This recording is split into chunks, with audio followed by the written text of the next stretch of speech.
Well, Merry Christmas, everyone. I hope everybody's having a great time, getting those holiday cheers, getting all those Christmas presents from Santa, even though he's not real. But right now, this is all about wrestling, as you all know. ChocoPro decided to put out a very special Christmas show for everyone in the middle of the day instead of the evening. But it doesn't matter because they had two matches. One is called the Sakura Santa Rumble match. What is that exactly? Well, I don't know. We'll just have to find out. We're also going to review what took place in 205 Live and, of course, a past event all the way from May by Dragon Gate Dead or Alive 2021, which had multiple championship title matches and, of course, a very unique part 1, part 2 match involving two different factions, one from RED and the other High End. So, let's get ready to watch another episode of the Lead It Wrestle Zone.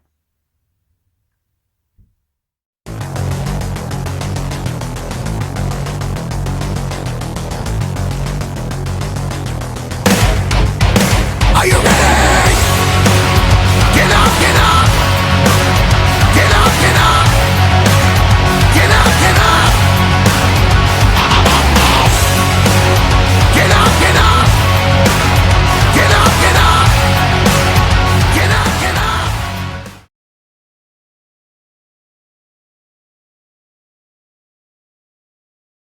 Welcome everybody to the Lead It Wrestle Zone, all things that is pro wrestling with AEW, NXT, New Japan Pro Wrestling, Impact Wrestling, the National Wrestling Alliance, various promotions, wrestlers, matches, and championships. I am your host, Jay Rodier. So, as I mentioned before, this is a very interesting Christmas show coming from ChocoPro, as you know. Uh, they had only two matches, but however, I think this one is going to be a very interesting one for all of you to hear about. The first match is tag team action. We got Sayaka teaming up with CDK, Masahiro Takanashi, taking on Too Much Energy, Chiko Shikawa, and of course, Balinaki. Now, some people are saying, where is May? Well, we know she's in Japan, but she won't show up until the following day, and I can't wait to review that one. But anyway, this match was really, really good. But I want to make a note on this one.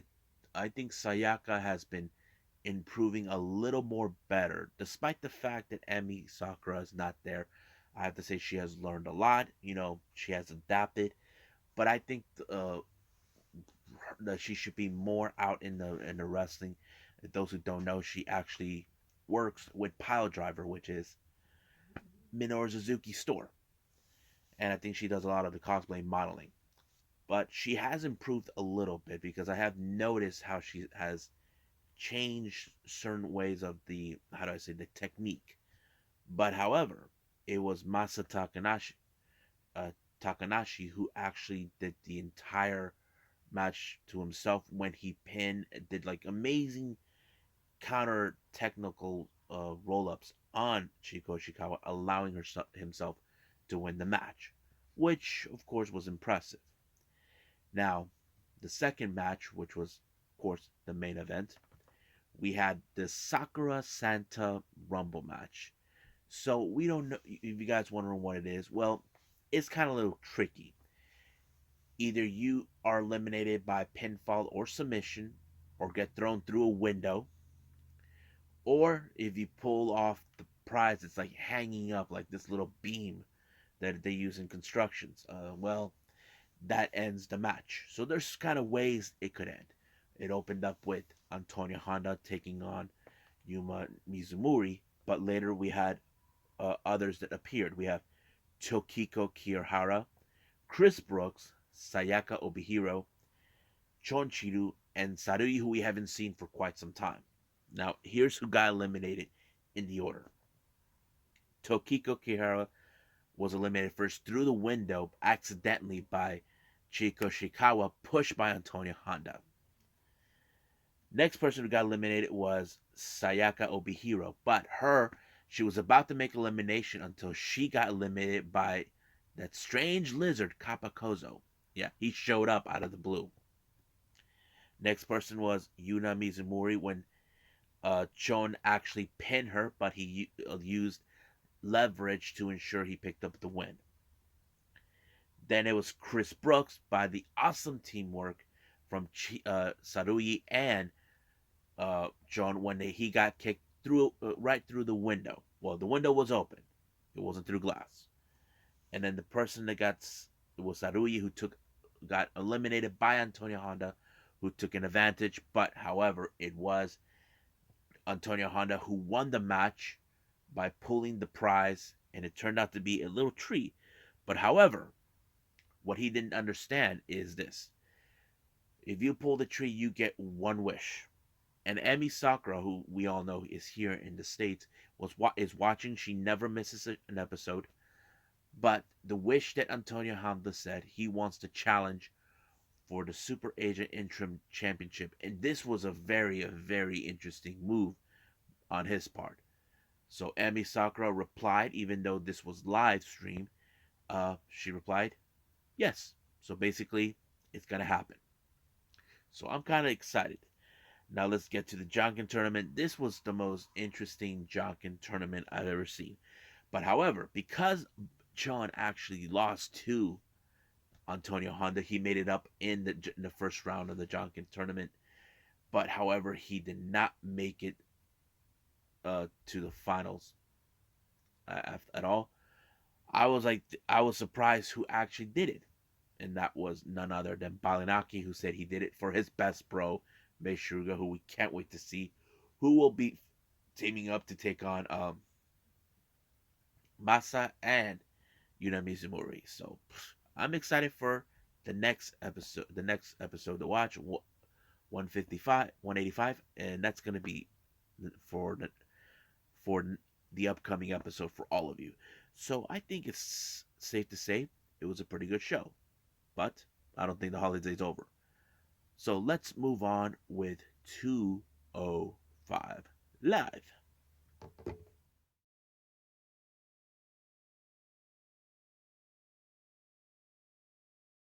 Alrighty then. So as you know, 205 Live they did continue. Um, first first things first, I didn't think they were gonna broadcast this. As you know, they pre-tape 205 Live around the same time as NXT 2.0, but you know, what's fine. So let's talk about the matches they have. The first one is Ivy Nile along with Malcolm Bivens representing Diamond Mine taking on Fallon Henley, formerly known as Tesha Price. This is um, her first official singles competition match. As you know, she officially signed with WWE not too long ago. I thought it was a pretty interesting match. However, I kind of figured in a way that Ivy Nile was going to win it when she put the Dragon sleeper hold on her. But I think she stand out very well on her own. But Ivy, I know she's one of those uh, female competitors that we do know we want her to compete for the title. So that's what I pick up on that. So Ivy picked up the victory by putting that submission onto Fallon, and we'll see what happens then. Next up, we got Andre Chase University taking on Damon Kemp.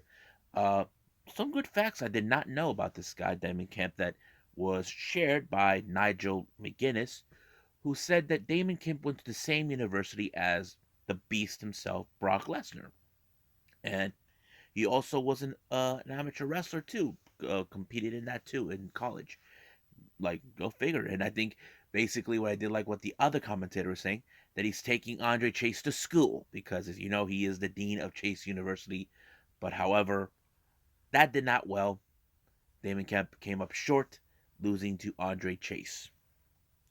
Then finally, we have the very much interesting match, Ru Feng taking on Solo Sikoa. Now, reason I say this, Ru Feng has looked more like he has an expertise in martial arts. That is a definite plus for anybody who watches pro wrestling. But when you look at Solo Sikoa, he is one of those guys that he uses the streets more than what you've already been trained. But that always does tells the story right there. But however, it was Solo who did the final blow, the final kick right into Ru Feng to allow him to win the match. So what did I thought about this? I have to say Um, I think Fallon did a pretty good job as, taking on Ivy. Hopefully, we know she'll adapt, but Ivy is definitely one of those women we can see compete for the title, one way or the other. Andre Chase will. I feel like he may have put over Damon Kemp because he does have an amateur background in wrestling. But as for Rufang and Solsico, I have to say good match. I liked it. I have to say it was the perfect main event for that particular night. So I think that's pretty much it, and I believe we're going to end reviewing with Dragon Gate Dead or Alive 2021.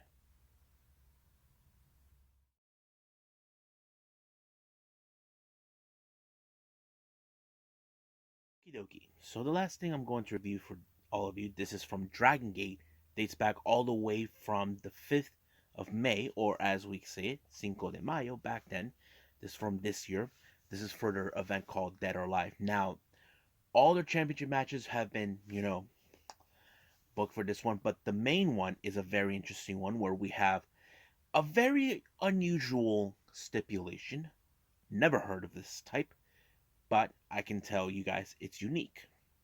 But I'll get to that. So let's go from the first match. We have a six-man tag team match. We got Ho Ho Loon teaming with Bokutimo Dragon, and of course Ben K taking on Red, Hayo, Dai Inferno, and Diamante. Now the issues between Diamante and Bokutimo still grow strong. Bokutimo still wears a mask, but if Diamante takes it off, he has to show his face. That was the whole thing, that the stipulation in Diamante. But however, the match ended in favor of Ben K when he took out Hyon on this one. So real disappointing loss for RAD, but is a good moment for, of course, the winning team, Ho Loon, Bokutimo, and Ben K. Next match we have tag team action. We got Konomama Ishikawa teaming with Mandoi Rau, taking on the veterans Don Fuji and of course the father of the Dragon Gate, Ultimo Dragon. Now this is one of those good matches you definitely could enjoy, even if you see Ultimo Dragon involved in this. However, it was Ultimo Dragon that put an end to this match when he finished off Konomama, and it felt great. Next up, we have the the Brave Gate Championship. This is between UT and Konosuke Okuda, who is the current champion, who was the champion.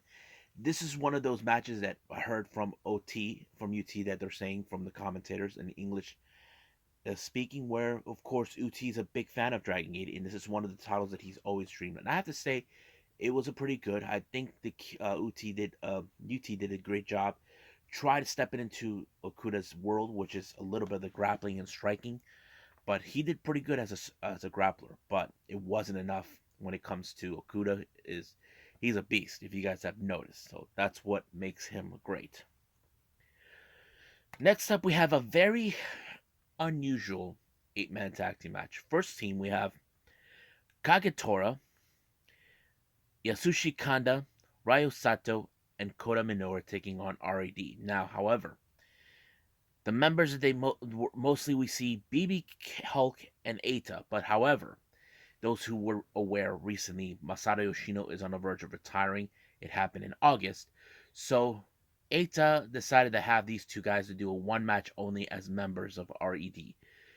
But the match was pretty good. They kind of put on the same method. I think there was some techniques that not even Eita or BB Hulk were used to. But however, there's always something up the sleeve of RD. As you know, RD has always been trying to get rid of guys like Masino Yoshino. SB Kento has wished it many times over, but he never got to do it. So basically, they got their way of low blowing Machino in order to send a direct message. But that practically is loud and clear. So they had the little fun, which was very weird. Next up, we got the Twin Gate Championship. We got RED, Kazuma Sakamoto, and Kaito Ishida versus Takashi Yoshida and Masaaki Mochizuki. Now, as you know, Mochizuki and Yoshida has been the tag team champions, and of course, Yoshida, on the other hand, has been a member of RAD until he was kicked out, all thanks to SB Kento. But Ishida and Sakamoto have been trying to prove that their reign is just a fluke, that they're going to keep it short, and that's exactly what they've been doing, proving a point. But it was Ishida that actually pulled off the match pretty well. As you know, he's becoming a stronger, much capable wrestler ever since he joined RAD when he actually pulled off a pin. So basically, we have title exchange. RAD are now the Twin Gate champions on this one. Next up, we got the Open the Triangle Gate Championship. So those who don't know what the hell is triangles, it's like the trios match. We have Masquerade with La Estrella, Jason Lee, and Dragon Dai taking on the champions. Natural Vibes, Genki Origuchi, Suzumu Yokozaki, and KZ. Now, this was a pretty good match, but I think the best moment was Dragon Dai, who pulled off a miracle that he was able to pin Suzumu in order to win these titles. So this became a title exchange, and I think this was one of the crowning moments. Masquerade has been dying to step up its game as Shun Skywalker is the Open the Dreamgate champion, but we all were happy for that. So I have to say, Dragon Dai pulled off the biggest upset ever. Next up, we got the Open the Dreamgate Championship with challenger Hip Hop Kikuta and champion Shun Skywalker of the Masquerade. This match was set not too long ago, where it was set up not too long after before this event. Hip Hop Kikuta decided to be the youngest challenger ever, much younger than any other wrestler that's ever challenged for the the Dream Gate Championship. But however, this match was a big disappointment, not because of the winner or loser. It's how this match was proceeded. As you all, there was we may have seen Kikuta might have hurt himself, but the match ended maybe somewhere like less than 5 minutes, which was a huge disappointment. I think many fans would want to see how this match would be, but sadly it did not. So Shun Skywalker retained the title when he pinned Kikuta in order to retain the title. So, but we'll see what happens then. Next up is the unusual match that we're talking about. Now, there's been a lot of heat between two different factions. We have RAD, which consistent of SB Kento and Kai, versus high end Yamato and Dragon Kid. Now, Dragon Kid has been trying to get payback against SB Kento for losing the Toramon generation during the generational war. Yamato had the same thing too with Kai, who betrayed him last year when he defected to RAD.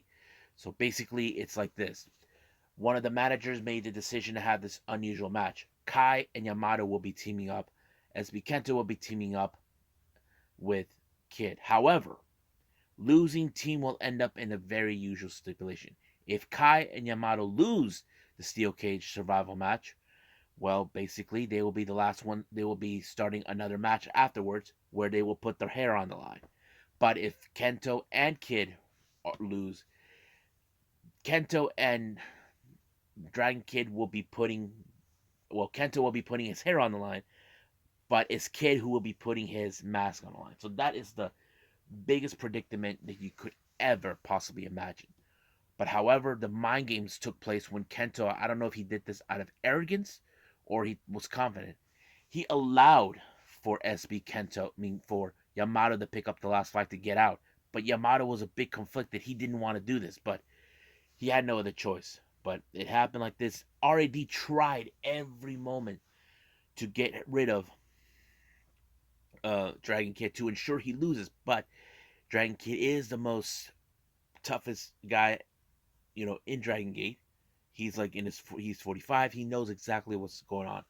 But however, it was, Dragon Kid that pulled off the amazing victory when he pinned SB Kento. Now, Dragon Kid did not shave off his head like we normally do in tradition. It was SB Kento that did that. The reason he did it, Kento has admitted that he made a mistake, that he should have known better this was going to happen. He just wanted to remove Dragon Kid's mask, but looks like it's never going to happen. But I thought it was a pretty good show. Like I said, the Dreamgate Championship was a disappointment, but the rest pretty good. So, excuse me. But I think that's all I can say about this about Dragon Gate. There'll be more Dragon Gate coming up, but right now let's keep moving. And I think we're about to call it a day. Let's do that right now. Well, I hope you guys enjoyed this episode.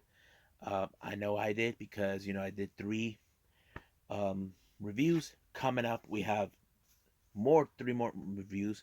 Two of them will be past events. One from Rev Pro that took place early October, and then of course AAW with the Windy City Classic that took place near the end of November, which was one of the most important events. And of course, we're gonna see what happened at the night two of Holiday Bash with AEW Rampage. So I'm excited for all of that. But for now, I was gonna say Merry Christmas to everyone. I hope I will see you guys in the next DWZ time, same DWZ channel. I must bid all of you adieu. So goodbye. Mwah, and have a nice day. Bang.